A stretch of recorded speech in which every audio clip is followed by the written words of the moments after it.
Dracula, Chapter 8, Mina Murray's Journal.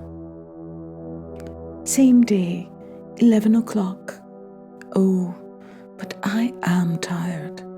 If it were not that I had made my diary a duty, I should not open it tonight.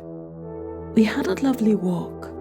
Lucy, after a while, was in gay spirits, owing, I think, to some dear cows who came nosing towards us in a field close to the lighthouse, and frightened the wits out of us. I believe we forgot everything except, of course, personal fear, and it seemed to wipe the slate clean and give us a fresh start. We had a capital, severe tea at Robin Hood's Bay, in a sweet little old-fashioned inn, with a bow window right over the seaweed-covered rocks of the Strand. I believe we should have shocked the new woman with our appetites. Men are more tolerant, bless them. Then we walked home with some, or rather many, stoppages to rest, and with our hearts full of a constant dread of wild bulls. Lucy was really tired, and we intended to creep off to bed as soon as we could.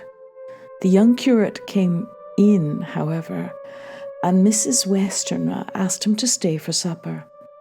Lucy and I had both a fight for it with the dusty miller. I know it was a hard fight on my part, and I am quite heroic. I think that someday the bishops must get together and see about breeding up a new class of curates who don't take supper no matter how they may be pressed to, and who will know when girls are tired. Lucy is asleep and breathing softly. She has more colour in her cheeks than usual, and looks oh so sweet. If Mr. Holmwood fell in love with her, seeing her only in the drawing room, I wonder what he would say if he saw her now. Some of the new women writers will some day start an idea that men and women should be allowed to see each other asleep before proposing or accepting. But I suppose the new woman won't condescend in future to accept. She will do the proposing herself, and a nice job she will make of it too. There's some consolation in that. I am so happy tonight, because dear Lucy seems better.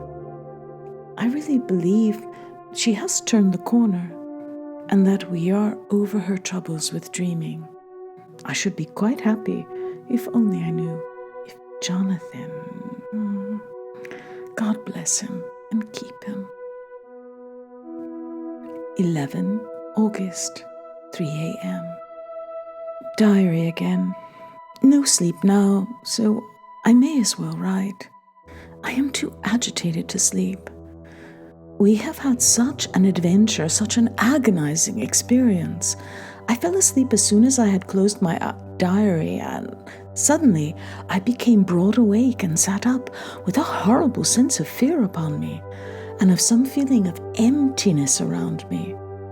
The room was dark, so I could not see Lucy's bed. I stole across and felt for her. The bed was empty. I lit a match and found that she was not in the room. The door was shut but not locked, as I had left it. I feared to wake her mother, who has been more than usually ill lately, so threw on some clothes and got ready to look for her. As I was leaving the room, it struck me that the clothes she wore might give me some clue to her dreaming intention. Dressing gown would mean house, dress outside. Dressing gown and dress were both in their places. Thank God, I said to myself. She cannot be far, as she is only in her nightdress. I ran downstairs and looked in the sitting room. Not there. Then I looked in all the other open rooms of the house, with an ever-growing fear chilling my heart. Finally, I came to the hall door and found it open. It was not wide open, but the catch of the lock had not caught. The people of the house are careful to lock the door every night, so I feared that Lucy must have gone out as she was. There was no time to think of what might happen. A vague, overmastering fear obscured all details. I took a big heavy shawl and ran out. The clock was striking 1 as I was in the crescent, and there was not a soul in sight. I ran along the north terrace, but could see no sign of the white figure which I expected. At the edge of the west cliff, above the pier, I looked across the harbour to the east cliff, in the hope, or fear, I don't know which, of seeing Lucy in our favourite seat. There was a bright full moon, with heavy black driving clouds, which drew the whole scene into a fleeting diorama of light and shade as they sailed across. For a moment or two, I could see nothing, as the shadow of a cloud obscured St. Mary's Church and all around it. Then, as the cloud passed, I could see the ruins of the abbey coming into view, and as the edge of a narrow band of light, as sharp as a sword cut, moved along, the church and the churchyard became gradually visible. Whatever my expectation was, it was not disappointed, for there, on our favourite seat, the silver light of the moon struck a half-reclining figure, snowy white. The coming of the cloud was too quick for me to see much, for shadow shut down on light almost immediately. But it seemed to me as though something dark stood behind the seat where the white figure shone, and bent over it. What it was, whether man or beast, I could not tell. I did not wait to catch another glance, but flew down the steep steps to the pier and along by the fish market to the bridge, which was the only way to reach the east cliff. The town seemed as dead, for not a soul did I see. I rejoiced that it was so, for I wanted no witness of poor Lucy's condition. The time and distance seemed endless, and my knees trembled and my breath came laboured as I toiled up the endless steps to the abbey. I must have gone fast, and yet it seemed to me as if my feet were weighted with lead, and as though every joint in my body were rusty. When I got almost to the top, I could see the seat and the white figure, for I was now close enough to distinguish it, even through the spells of shadow. There was undoubtedly something, long and black, bending over the half-reclining white figure. I called in fright, "Lucy, Lucy!" And something raised a head, and from where I was, I could see a white face and red, gleaming eyes. Lucy did not answer, and I ran on to the entrance of the churchyard. As I entered, the church was between me and the seat, and for a minute or so I lost sight of her. When I came in view again, the cloud had passed, and the moonlight struck so brilliantly that I could see Lucy half reclining with her head lying over the back of the seat. She was quite alone, and there was not a sign of any living thing about. When I bent over her, I could see that she was still asleep. Her lips were parted, and she was breathing, not softly as usual with her, but in long, heavy gasps, as though striving to get her lungs full at every breath. As I came close, she put up her hand in her sleep and pulled the collar of her nightdress close around her neck. Whilst she did so, there came a little shudder through her, as though she felt the cold. I flung the warm shawl over her and drew the edges tight around her neck, for I dreaded lest she should get some deadly chill from the night air, unclouded as she was. I feared to wake her all at once, so in order to have my hands free, that I might help her, I fastened the shawl at her throat with a big safety pin. But I must have been clumsy in my anxiety and pinched or pricked her with it, for by and by, when her breathing became quieter, she put her hand to her throat again and moaned. When I had her carefully wrapped up, I put my shoes on her feet and then began very gently to wake her. At first, she did not respond, but gradually she became more and more uneasy in her sleep, moaning and sighing occasionally. At last, as time was passing fast, and for many other reasons, I wished to get her home at once, I shook her more forcibly, till finally she opened her eyes and awoke. She did not seem surprised to see me. Of course, she did not realize all at once where she was. Lucy always wakes prettily, and even at such a time, when her body must have been chilled with cold, and her mind somewhat appalled at waking unclad in a churchyard at night, she did not lose her grace. She trembled a little and clung to me. When I told her to come at once with me home, she rose without a word, with the obedience of a child. As we passed along, the gravel hurt my feet, and Lucy noticed me wince. She stopped and wanted to insist upon my taking my shoes, but I would not. However, when we got to the pathway outside the churchyard, where there was a puddle of water remaining from the storm, I daubed my feet with mud, using each foot in turn on the other, so that as we went home, no one, in case we should meet anyone, should notice my bare feet. Fortune favored us, and we got home without meeting a soul. Once we saw a man who seemed not quite sober, pressing along a street in front of us, but we hid in a door till he had disappeared up an opening, such as there are here, steep little closes or wynds, as they call them in Scotland. My heart beat so loud all the time that sometimes I thought I should faint. I was filled with anxiety about Lucy, not only for her health, lest she should suffer from the exposure, but for her reputation, in case the story should get wind. When we got in and had washed our feet and had said a prayer of thankfulness together, I tucked her into bed. Before falling asleep, she asked, even implored, me not to say a word to anyone, even her mother, about her sleepwalking adventure. I hesitated at first to promise, but on thinking of the state of her mother's health, and how the knowledge of such a thing would fret her, and thinking too of how such a story might become distorted, nay, infallibly would, in case it should leak out, I thought it wiser to do so. I hope I did right. I have locked the door, and the key is tied to my wrist, so perhaps I shall not be again disturbed. Lucy is sleeping soundly. The reflex of the dawn is high and far over the sea.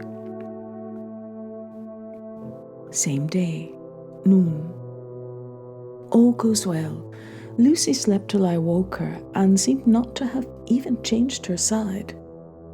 The adventure of the night does not seem to have harmed her. On the contrary, it has benefited her, for she looks far better this morning than she has done for weeks. I was sorry to notice that my clumsiness with the safety pin hurt her. Indeed, it might have been serious, for the skin of her throat was pierced. I must have pinched up a piece of loose skin and have transfixed it, for there were 2 little red points like pinpricks, and on the band of her nightdress was a drop of blood. When I apologized and was concerned about it, she laughed and petted me and said she did not even feel it.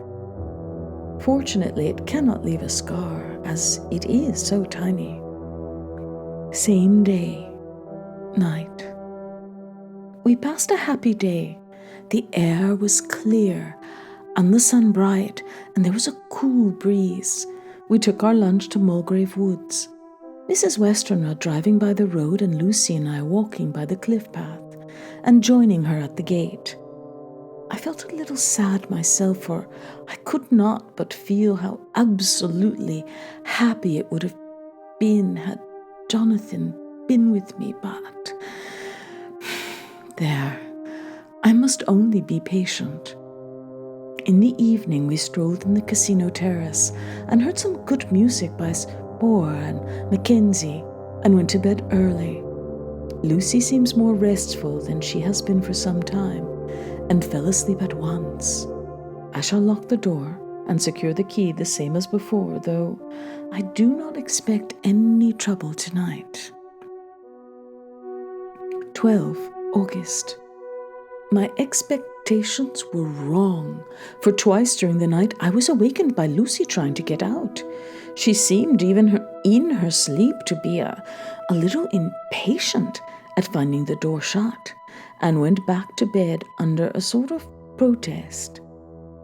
I woke with the dawn and heard the birds chirping outside of the window. Lucy woke too, and I was glad to see was even better than on the previous morning. All her old gaiety of manner seemed to have come back, and she came and snuggled in beside me and told me all about Arthur.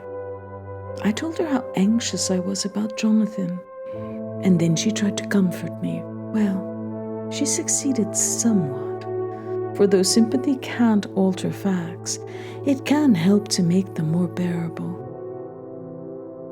13 August.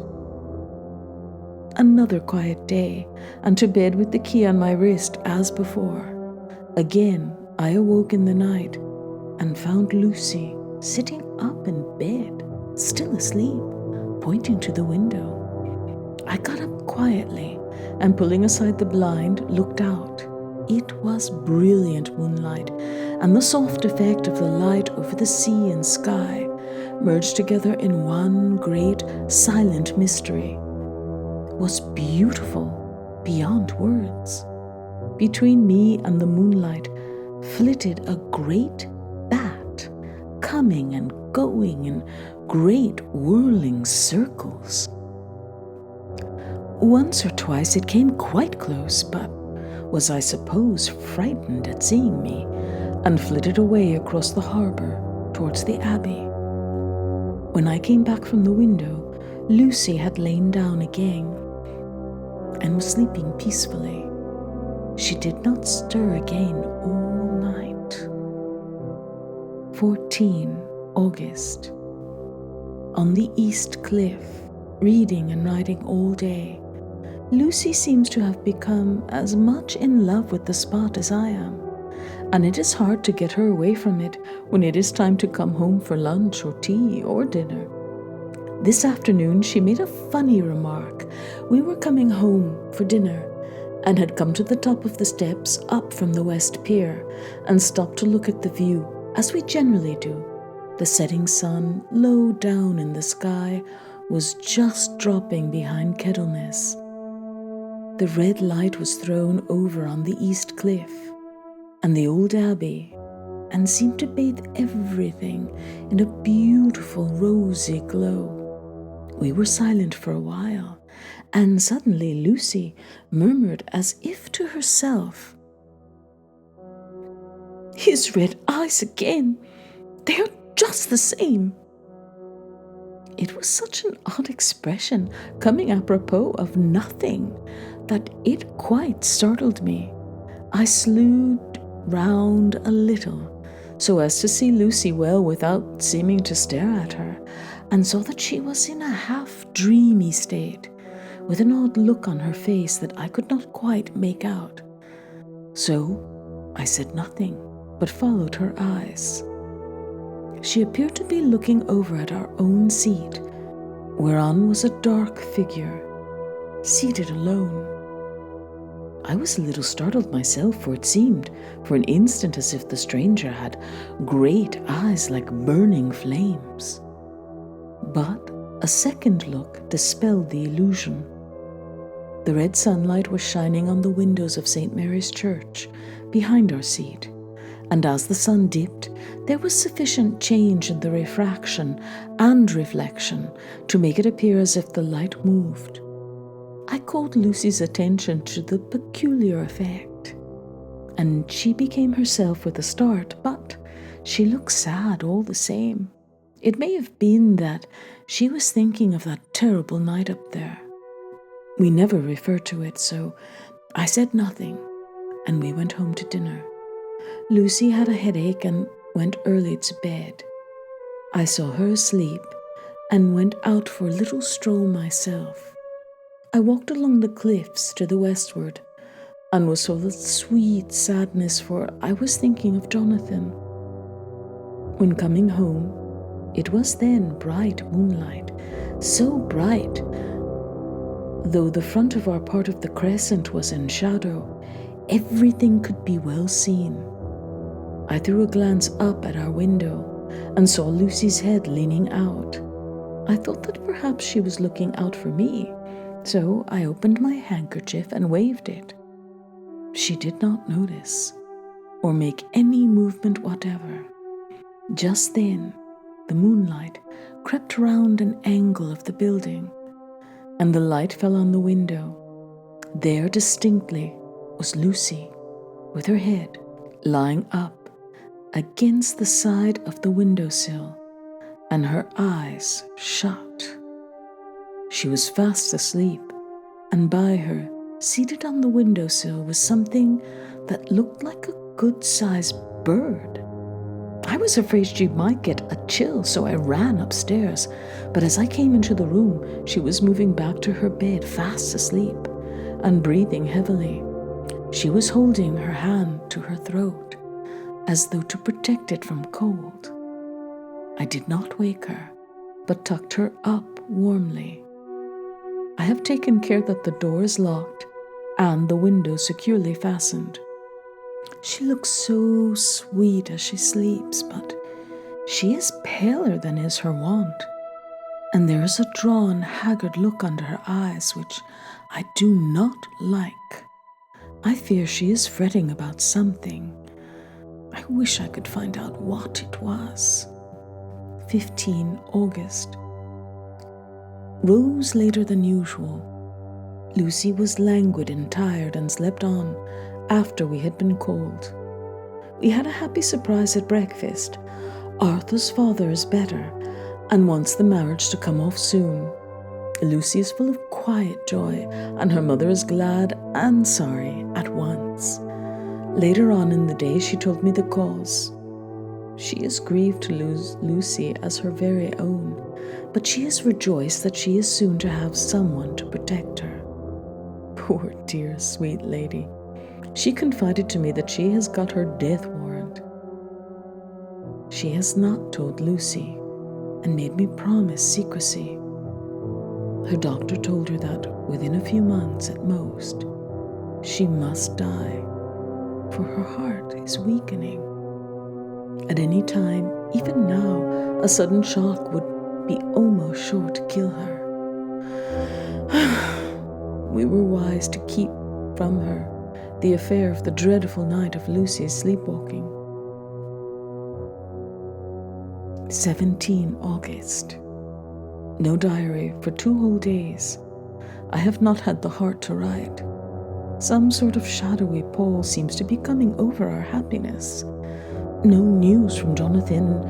Lucy seems to be growing weaker, whilst her mother's hours are numbering to a close. I do not understand Lucy's fading away as she is doing. She eats well and sleeps well and enjoys the fresh air, but all the same the roses in her cheeks are fading, and she gets weaker and more languid day by day. At night, I hear her gasping as if for air. I keep the key of our door always fastened to my wrist at night, but she gets up and walks about the room and sits at the open window. Last night, I found her leaning out when I woke up, and when I tried to wake her, I could not. She was in a faint. When I managed to restore her, she was as weak as water and cried silently between long, painful struggles for breath. When I asked her how she came to be at the window, she shook her head and turned away. I trust her feeling ill may not be from that unlucky prick of the safety pin. I looked at her throat just now as she lay asleep, and the tiny wounds are faintly white. They are like little white dots with red centers. Unless they heal within a day or two, I shall insist on the doctor seeing about them. Letter, Samuel F. Billington and Son, Solicitors, Whitby, to Messrs. Carter, Patterson and Company, London, 17 August. Dear Sirs, herewith please receive invoice of goods sent by Great Northern Railway. Same are to be delivered at Carfax, near Purfleet, immediately on receipt at goods station King's Cross. The house is at present empty but enclosed. Please find keys, all of which are labelled. You will please deposit the boxes, 50 in number, which form the consignment, in the partially ruined building forming part of the house and marked A on rough diagram enclosed. Your agent will easily recognize the locality, as it is the ancient chapel of the mansion. The goods leave by train at 9:30 tonight and will be due at King's Cross at 4:30 tomorrow afternoon. As our client wishes the delivery made as soon as possible, we shall be obliged by your having teams ready at King's Cross at the time named and forthwith conveying the goods to destination. In order to obviate any delays possible through any routine requirements as to payment in your departments, we enclose cheque herewith for £10, receipt of which please acknowledge. Should the charge be less than this amount, you can return balance. If greater, we shall at once send cheque for difference on hearing from you. You are to leave the keys on coming away in the main hall of the house, where the proprietor may get them on his entering the house by means of his duplicate key. Pray, do not take us exceeding the bounds of business courtesy in pressing you in all ways to use the utmost expedition. We are, dear sirs, faithfully yours, Samuel F. Billington and Son. Letter, Messrs. Carter, Patterson and Company, London, to Messrs. Billington and Son, Whitby, 21 August. Dear Sirs, we beg to acknowledge £10 received and to return cheque £1, 17 shillings 9 pence, amount of overplus, as shown in receipted account herewith. Goods are delivered in exact accordance with instructions and keys left in parcel in main hall as directed. We are, dear sirs, yours respectfully, Pro, Carter, Patterson and Company. Mina Murray's Journal, 18 August. I am happy today and writing sitting on the seat in the churchyard. Lucy is ever so much better. Last night she slept well all night and did not disturb me once. The roses seem coming back already to her cheeks, though she is still sadly pale and wan-looking. If she were in any way anemic, I could understand it, but she is not. She is in gay spirits and full of life and cheerfulness. All the morbid reticence seems to have passed from her, and she has just reminded me, as if I needed any reminding, of that night, and that it was here, on this very seat, I found her asleep. As she told me, she tapped playfully with the heel of her boot on the stone slab and said, "My poor little feet didn't make much noise then, I dare say. Poor old Mr. Swales would have told me that it was because I didn't want to wake up Geordie." As she was in such a communicative humour, I asked her if she had dreamed at all that night. Before she answered, that sweet, puckered look came into her forehead, which Arthur, I call him Arthur from her habit, says he loves, and indeed, I don't wonder that he does.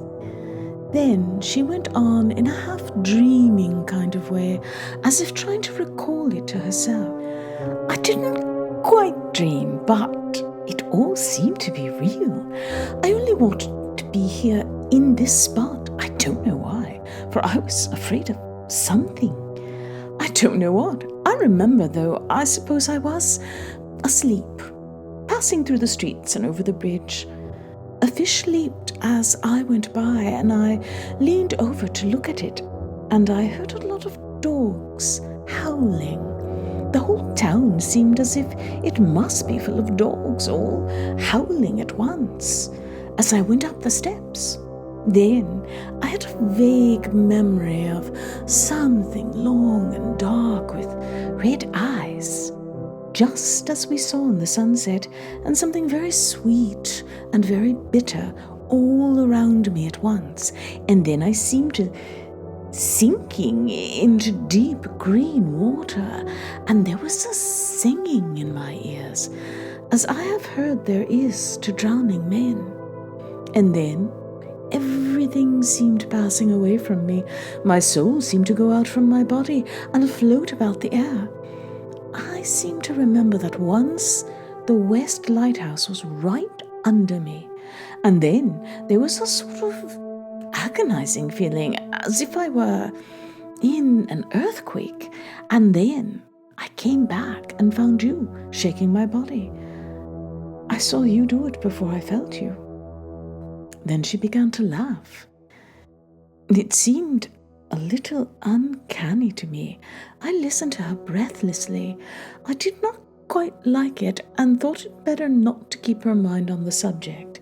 So we drifted on to other subjects, and Lucy was like her old self again.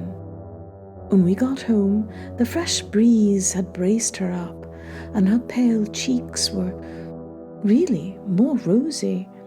Her mother rejoiced when she saw her, and we all spent a very happy evening together.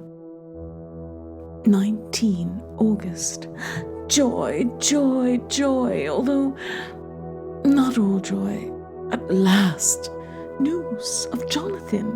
The dear fellow has been ill. That is why he did not write.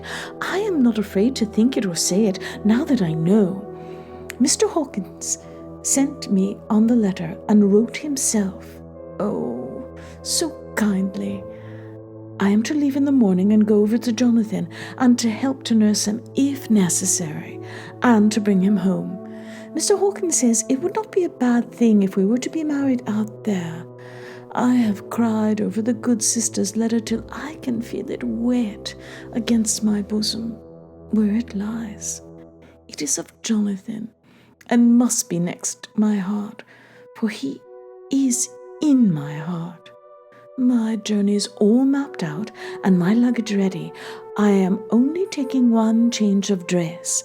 Lucy will bring me my trunk to London and keep it till I send for it, for it may be that I must write no more. I must keep it to say to Jonathan, my husband. The letter that he has seen and touched must comfort me till we meet. Letter, Sister Agatha, Hospital of St. Joseph and St. Mary, Budapest, to Miss Wilhelmina Murray, 12 August. Dear Madam, I write by desire of Mr. Jonathan Harker, who himself not quite strong enough to write, though progressing well, thanks to God, and St. Joseph and St. Mary. He has been under our care for nearly 6 weeks, suffering from a violent brain fever.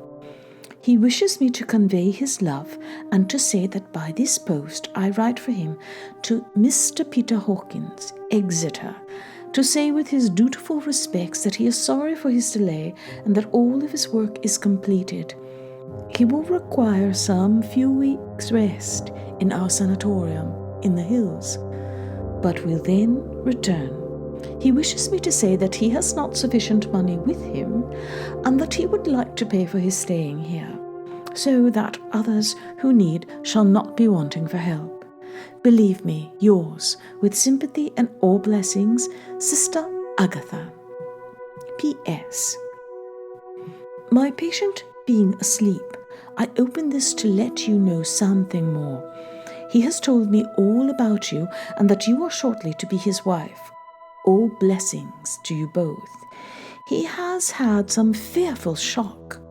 So says our doctor, and in his delirium his ravings have been dreadful, of wolves and poison and blood, of ghosts and demons, and I fear to say of what.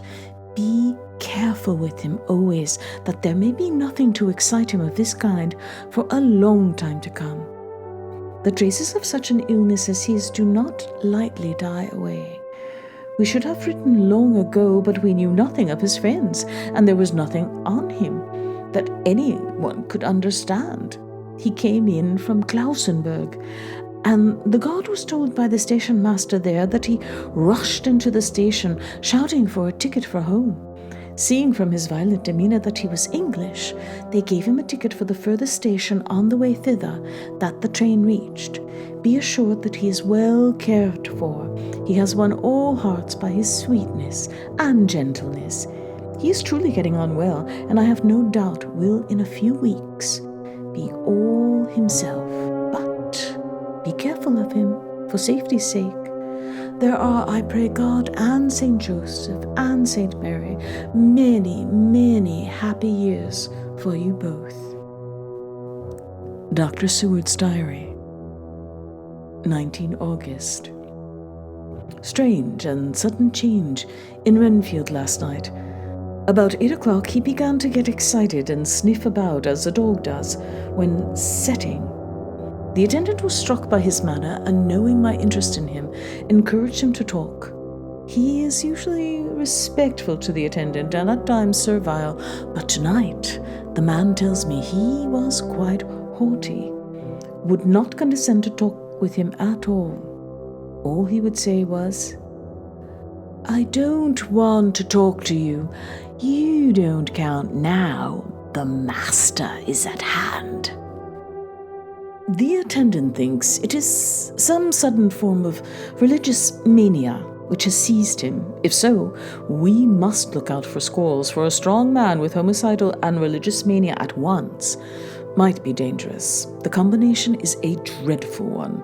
At 9 o'clock I visited him myself. His attitude to me was the same as that to the attendant.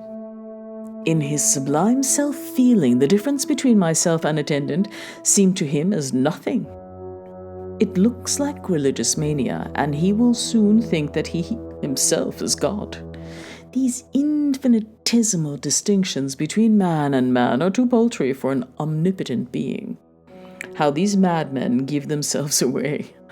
The real God taketh heed lest a sparrow fall, but the God created from human vanity sees no difference between an eagle and a sparrow. Oh, if men only knew. For half an hour or more, Renfield kept getting excited in greater and greater degree. I did not pretend to be watching him, but I kept strict observation all the same. All at once that shifty look came into his eyes, which we always see when a madman has seized an idea, and with it the shifty movement of the head and back, which asylum attendants come to know so well. He became quite quiet, and went and sat on the edge of his bed resignedly, and looked into space with lackluster eyes.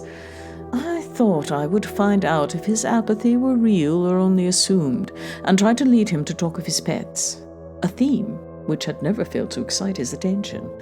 At first he made no reply, but at length said testily, "Bother them all, I don't care a pin about them." "What?" I said. "You don't mean to tell me you don't care about spiders?" Spiders at present are his hobby, and the notebook is filling up with columns of small figures. To this he answered enigmatically, "The bridesmaidens rejoice the eyes that wait the coming of the bride, but when the bride draweth nigh, then the maidens shine not to the eyes that are filled." He would not explain himself, but remained obstinately seated on his bed all the time I remained with him. I am weary tonight, and low in spirits. I cannot but think of Lucy, and how different things might have been. If I don't sleep at once, Coral, the modern Morpheus, C2HCl3OH2O, I must be careful not to let it grow into a habit. No, I shall take none tonight. I have thought of Lucy, and I shall not dishonor her by mixing the two.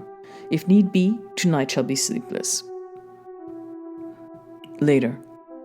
Glad I made the resolution, gladder that I kept to it. I had lain tossing about and had heard the clock strike only twice, when the night watchman came to me, sent up from the ward to say that Renfield had escaped. I threw on my clothes and ran down at once. My patient is too dangerous a person to be roaming about. Those ideas of his might work out dangerously with strangers. The attendant was waiting for me. He had said he had seen him not 10 minutes before, seemingly asleep in his bed, when he had looked through the observation trap in the door. His attention was called by the sound of the window being wrenched out. He ran back and saw his feet disappear through the window, and had at once sent up for me. He was only in his night gear and cannot be far off. The attendant thought it would be more useful to watch where he should go than to follow him, as he might lose sight of him whilst getting out of the building by the door. He is a bulky man and couldn't get through the window. I am thin, so with his aid I got out, but feet foremost, and, as we were only a few feet above ground, landed unhurt. The attendant told me that the patient had gone to the left. I had taken a straight line, so I ran as quickly as I could. As I got through the belt of trees, I saw a white figure scale the high wall which separates our grounds from those of the deserted house. I ran back at once, told the watchman to get 3 or 4 men immediately and follow me into the grounds of Carfax, in case our friend might be dangerous. I got a ladder myself and, crossing the wall, dropped down on the other side. I could see Renfield's figure just disappearing behind the angle of the house, so I ran after him. On the far side of the house, I found him pressed close against the old iron-bound oak door of the chapel. He was talking, apparently, to someone, but I was afraid to go near enough to hear what he was saying, lest I might frighten him and he should run off. Chasing an errant swarm of bees is nothing to following a naked lunatic when the fit of escaping is upon him. After a few minutes, however, I could see that he did not take note of anything around him, and so ventured to draw nearer to him. The more so as my men had now crossed the wall and were closing him in. I heard him say, "I am here to do your bidding, master. I am your slave, and you will reward me, for I shall be faithful. I have worshipped you long and afar off. Now that you are near, I await your commands, and you will not pass me by, will you, dear master, in your distribution of good things?" He is a selfish old beggar, anyhow. He thinks of the loaves and fishes even when he believes he's in a real presence. His manias make a startling combination.